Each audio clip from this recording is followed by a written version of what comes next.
Hello guys, कैसे हैं आप लोग। आई होप आप सभी अच्छे होंगे। मेरा नाम है नितेश और आप देख रहे हैं मेरा channel Nitesh physics classes. So guys, आज की इस वीडियो में डिस्कस करने वाला हूं जो बीएचयू में से फिजिक्स एंट्रेंस हुआ है 2021 का, उसका कुछ सोल्यूशन जो कि ऑलरेडी मैंने ग्रुप में बता दिया था और लास्ट वीडियो में मैंने बताया था कि मैं सोल्यूशन वीडियो अपलोड करूंगा।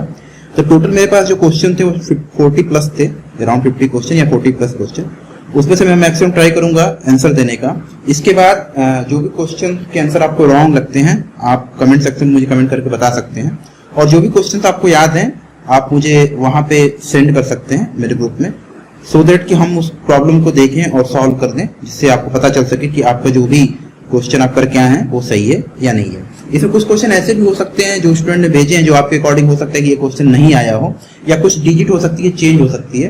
तो वैसे क्वेश्चंस के लिए अगर आपको लगता है तो आप मुझे पर्सनली पिंग कर सकते हैं, ताकि मैं अगर कोई क्वेश्चन रॉन्ग होगा या इस तरह की चीजें होंगी तो नेक्स्ट वीडियो में उसको करेक्ट किया जा सके। तो बिना किसी देरी फ्रेंड चलिए वीडियो को स्टार्ट करते हैं। तो ये जो है अगर आप ध्यान देंगे तो ये जो है मेमोरी बेस्ड है, हमेशा याद रखे रहिए। ये जो मैं सोल्यूशन दे रहा हूँ वो मेमोरी बेस्ड है। मेमोरी बेस्ड कहने का ये मतलब है कि यहाँ पे जो क्वेश्चन थे एग्जैक्टली स्टूडेंट ने जो मुझे भेजा है उसके अकॉर्डिंग मैं बता रहा हूँ। मुझे एग्जैक्ट क्वेश्चन का नहीं पता, मुझे एग्जैक्ट क्वेश्चन क्या आया हुआ था। तो चलिए स्टार्ट करते हैं।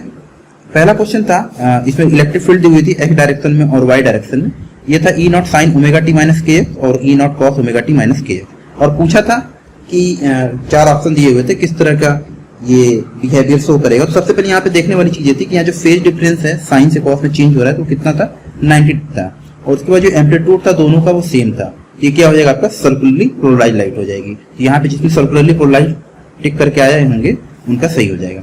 नेक्स्ट क्वेश्चन था stopping potential of electron moving with velocity v। आपको पता है कि यहाँ पे सिंपली स्टॉपिंग पोटेंशियल हमें कैलकुलेट करना था। तो आपको पता है कि काइनेटिक एनर्जी मैक्सिमम को इक्वल कर दीजिए और यहाँ पे vs कर देंगे तो स्टॉपिंग पोटेंशियल हो जाएगा। तो यहाँ से जो vs की वैल्यू आपकी निकल के आई होगी v² 2 इंटू E/m, जो कि ऑप्शन जो भी रहा हो वो अगर आप टिक करके आएंगे तो ये इजी क्वेश्चन था, सिंपली काइनेटिक एनर्जी को इक्वल कर देना था। नेक्स्ट एक क्वेश्चन पूछा गया था पॉइजन ब्रैकेट बताना था मॉड ऑफ आर और मॉड ऑफ पी का। तो इसमें सिंपली आपको क्या करना था, आर को आपको लिख देना था vector R equal to X I के प्लस वाई जे के प्लस जेड के, और पी को मोमेंटम स्पेस में लिख देना था p x i p y j p z k. इसके बाद मॉड आर और मॉड पी की वैल्यू निकाल लेनी थी। Simply x under root x square plus y square plus z square ये हो जाएगा, और ये under root p x square plus p y square plus p z square. इसके बाद ये फार्मूला आपको लगा देना था। तो फाइनल आंसर जो आपका आया होगा r cap dot p cap, जितने भी क्वेश्चन लगाए होंगे आपको सिंपली यहाँ पे पुट करके सॉल्व कर लेना था। तो ये ऑप्शन आपका राइट हुआ होगा। नेक्स्ट क्वेश्चन था number of independent component of an anti symmetric tensor. याद रखे रहिएगा, जो मुझे क्वेश्चन मिला उसमें एंटी सिमेट्रिक पूछा गया था of rank 2 in 4 dimension. 4 dimension में पूछा गया था। तो नंबर ऑफ जो डायमेंशन थी वो 4 दी हुई थी, और एंटी सिमेट्रिक में आपको फार्मूला पता है कि ये होता है n इंटू n माइनस 1/2। अगर सिमेट्रिक पूछा रहता है यहाँ पे तो n इंटू n प्लस 1/2 करना था। तो यहाँ पे एंटी सिमेट्रिक पूछा तो ये फार्मूला लगा देते, वैल्यू पुट कर देते, तो यहाँ पे जो इंडिपेंडेंट कंपोनेंट आएंगे वो 6 आएंगे।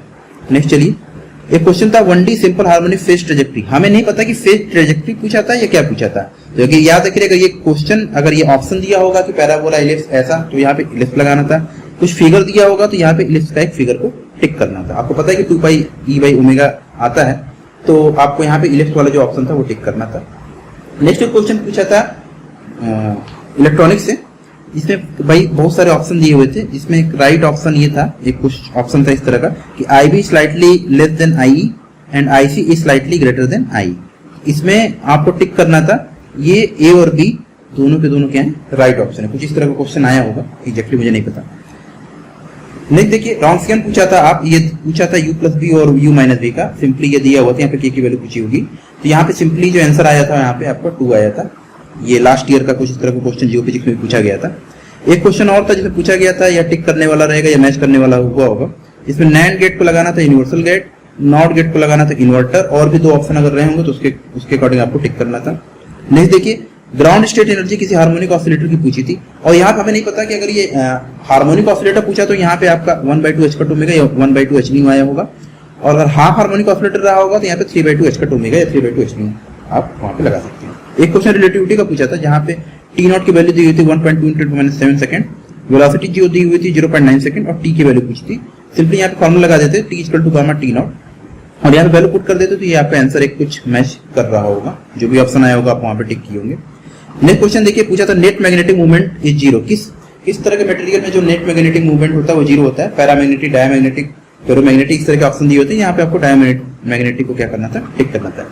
एक देखिए डायरेक्ट फार्मूला पूछा था, यहाँ पे डेल्टा फंक्शन दिया हुआ था एक्स स्क्वायर माइनस 1 का, तो यहाँ पे जो ऑप्शन था 1/2 delta x plus 1 plus delta x minus 1, इस तरह का कोई ऑप्शन रहा होगा उसमें आपको ये टिक करना था। नेक्स्ट देखें, नेक्स्ट था एनर्जी लेवल दी हुई थी 0, E और 2E, और यहाँ पे जो E को दिया गया था डबल डिजेनरेट दिया गया था, ऐसा क्वेश्चन में दिया गया था जो मुझे मिला है। तो यहाँ पे पार्टीशन फंक्शन निकालना था, तो यहाँ पे सिंपली आप पार्टीशन फंक्शन निकाल देते एक्सपोनेंशियल माइनस बीटा इंटू 0, और ये डबल डिजेनरेट यहाँ पे 2 लगा दीजिए माइनस बीटा E और exponential minus 2 beta into E। तो यहाँ पे जो पार्टीशन फंक्शन था वो इजी करके इस तरीके से आपका आ जाता 1 + 2 exponential minus beta E plus exponential minus 2 beta E। देखिए ये जो जे फेट क्वेश्चन पूछा गया था, देखिए बहुत सारे क्वेश्चन जो है मैं भूल जा रहा हूँ किस तरह के मैं यूनिट टेस्ट में लिया था। जैसे ये जो जे फेट था मैंने मॉसफेट ओल्ड टेस्ट में लिया हुआ था कि ये किस तरह का डिवाइस है। तो हमेशा जानते रहिए इस तरह की चीजें होती है वोल्टेज कंट्रोल डिवाइस होती है, ये सिंपल बीजेटी नहीं है जो कि करंट कंट्रोल डिवाइस होती है। तो यहाँ पे आपको वोल्टेज कंट्रोल डिवाइस को टिक करना था। एक क्वेश्चन काफी अच्छा पूछा गया था, viscosity of gas and temperature का रिलेशन पूछा गया, तो हमेशा याद रख रहिए कि जो गैस की विस्कोसिटी होती है वो डायरेक्टली प्रोपोर्शनल टू √T होती है। कोई ऑप्शन दिया होगा यहाँ पे आपको टिक करना था। ये देखिए डिटेल आंसर मैं नहीं दे रहा हूँ, नहीं तो वीडियो काफी लंबी हो जाएगी। मैं आपको एक्सपेक्टेड चीजें बता रहा हूँ क्योंकि मुझे नहीं पता कि पेपर का एग्जैक्ट क्वेश्चन क्या था, जिससे आप रफ आइडिया लगा सकते हैं। नेक्स्ट देखिए ये दो आपको दिए हुए थे स्टेटमेंट, एक था XP = I h और दूसरा था delta x × delta p > h/2। ये पूछा हुआ था, बहुत सारे ऑप्शन दिए थे, इसमें आपको टिक लगाना था। 1 is correct but 2 is not the explanation of 1। तो जो एक तो सही है लेकिन 2 जो है वो एक का सही एक्सप्लेनेशन नहीं है, ये वाले ऑप्शन को टिक लगाना था। यहाँ पे देखिए कई सारे फॉर्मूले दिए हुए थे, रैंडमली दिए हुए थे, मैंने यहाँ पे डायरेक्ट आपको लिखा है जिससे आप समझ सके। आपको रैंडमली यहाँ पे अरेंज किए होंगे जिसमें आपको मैच कराना था। तो AC ड्रेन रेजिस्टेंस जो था आपका वो delta VDS upon delta IDS at constant VGS। ट्रांसकंडक्टिंग जो था वो आपको लगाना था delta ID upon delta VG at constant VD। Amplification factor आपको लगाना था डेल्टा VDS अपन डेल्टा VGS, और पिंच ऑफ वोल्टेज तो ये दिया ही हुआ था, तो ये आप सिंपली इसको कर सकते थे। नेक्स्ट देखिए एक क्वेश्चन था, व्हेन इन आइडियल गैस अगर हम वेलोसिटी को डिक्रीज कर दें कितने फैक्टर से, 1/2 फैक्टर से, और प्रेशर को इंक्रीज कर दें बाय 2, डबल कर दें। ओके, तो अगर हम वॉल्यूम को, not velocity, I think volume रहा होगा, कि वॉल्यूम को 1/2 कर दें, पहले से हाफ कर दें, और प्रेशर को 2 टाइम्स कर दें, तो क्या होगा? तो इसमें जो इंटरनल एनर्जी होगी गैस की वो चेंज नहीं होगी। इस ऑप्शन को आपको यहाँ पे क्या करना था, टिक करना था। एक सिंपली आइगन वैल्यू पूछा था इस मैट्रिक्स का, जिसमें एक आइगन वैल्यू 1 दे दी हुई थी, और यहाँ पे आपको टिक करना था। इसका 0 और 2 जो नेक्स्ट आइगन वैल्यू होंगी वो आई होगी, इसको आपको यहाँ पे टिक करना था। नेक्स्ट देखिए ये जो क्वेश्चन था मेरे फुल लेंथ टेस्ट का था, आप जाके देख सकते हैं। यहाँ पे रिलेशन पूछा हुआ था, relation between E, P and D, जो वैल्यू होती है D = ε0 E + T। आप देख सकते हैं फुल लेंथ फर्स्ट या सेकंड में मैंने ये दिया हुआ था। नेक्स्ट देखिए ससेप्टिबिलिटी ऑफ फेरोमैग्नेटिक मटेरियल, ये क्वेश्चन था मेरे यूनिट टेस्ट से डायरेक्ट आया हुआ है।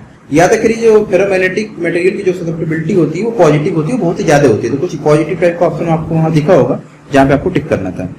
ये देखिए NaCl किस तरह का बॉन्ड बनाता है, तो ये आयनिक बॉन्ड बनाता है। ये भी एक क्वेश्चन पूछा गया था। एक आपको निकालना था कम्यूटेटर x² और p² का, उसमें एक इस तरह का ऑप्शन दिया गया होगा 2i² xp + px, ये आपको टिक करना था वहां पे।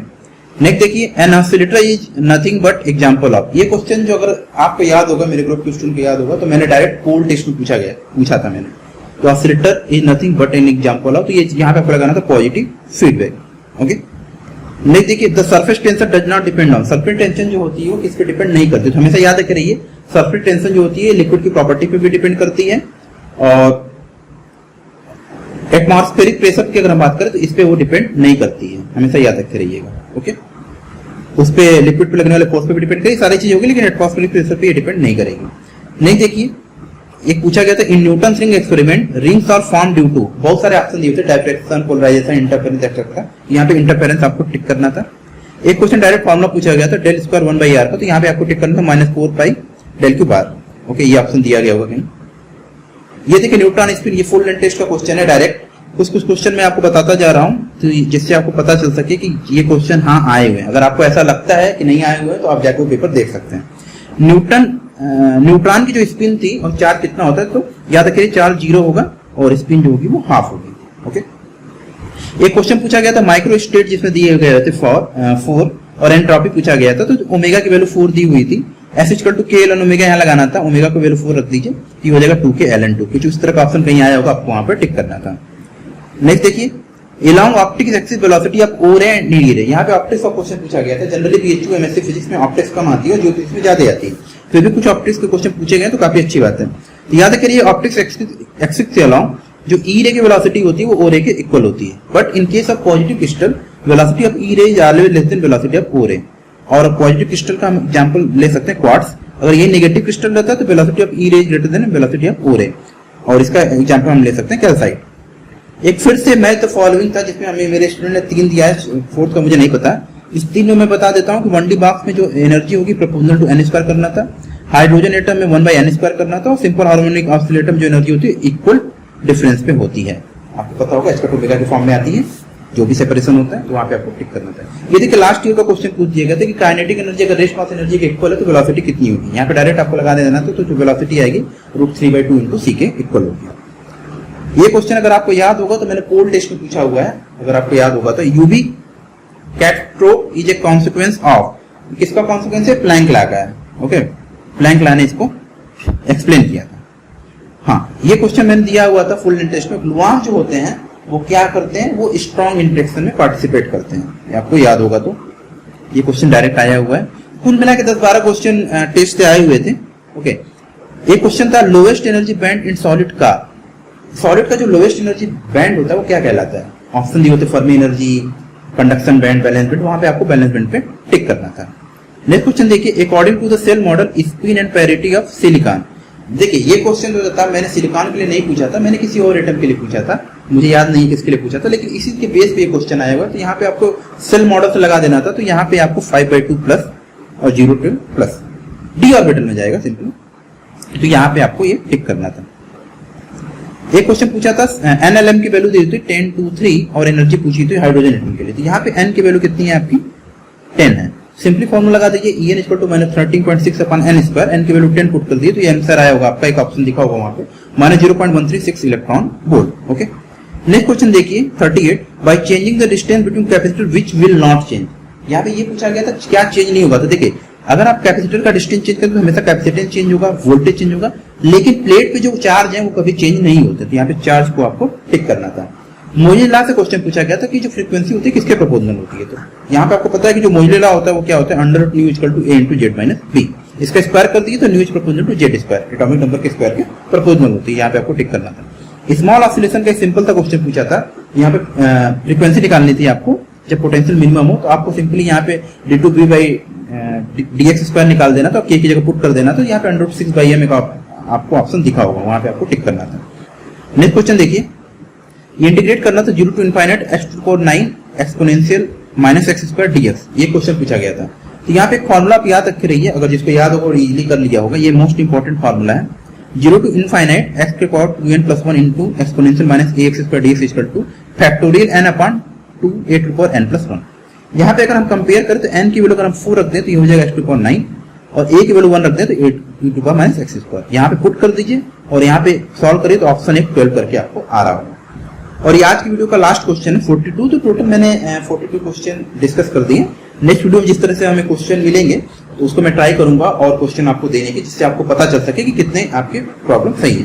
लास्ट क्वेश्चन देखिए, ये यहाँ पे सफल किया हुआ था, मैं डायरेक्ट लिख रहा हूँ कि बेसल इक्वेशन और लीजेंड्रे, लैग्यूज और हर्मान का क्या था। ये देखिए हो जाएगा x² d2y/dx² plus x dy/dx plus x² - n² y = 0, यहाँ पे आपको मैच कराना था। लीजेंड्रे का 1 - x² d2y/dx² - 2x dy/dx plus n × n+1 y = 0, ये मैच कराना था। लैग्रूज का आपका x d2y/dx² plus 1 - 1 dy/dx plus ny, ये मैच कराना था। और फाइनली हर्माइट के लिए आप जानते हैं ये आपको मैच कराना था।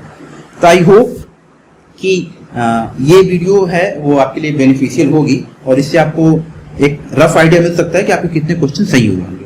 अगर आपको लगता है कि इसमें कोई भी क्वेश्चन रॉन्ग है या कोई क्वेश्चन ऐसा है जो सही इंटरप्रेटेड नहीं किया गया, पूछा कुछ और था मैं बता कुछ और रहा हूँ, ये टोटली डिपेंड करता है कि स्टूडेंट ने मुझे किस तरह के क्वेश्चन भेजे हैं। तो हमेशा कीप इन माइंड रखिए कि ये जो क्वेश्चन है मेरे खुद के बनाए हुए नहीं है, जैसा स्टूडेंट ने मुझे दिया, मैं पेपर ये नहीं दे के आया हूँ, तो जैसा स्टूडेंट ने मुझे दिया एज इट इज मैं ये सोल्यूशन दे रहा हूँ। अगर आपको लगता है कि कुछ क्वेश्चन मिस इंटरप्रेटेड हुए हैं तो आप कमेंट सेक्शन में कमेंट करके बता सकते हैं, या जो भी क्वेश्चन आपको याद है आप मुझे भेज सकते हैं, मैं नेक्स्ट वीडियो में ट्राई करूंगा उसका सोल्यूशन देने की। तो फिर मिलते हैं दोस्तों किसी और दिन किसी और वीडियो के साथ। तब तक के लिए thank you so much guys.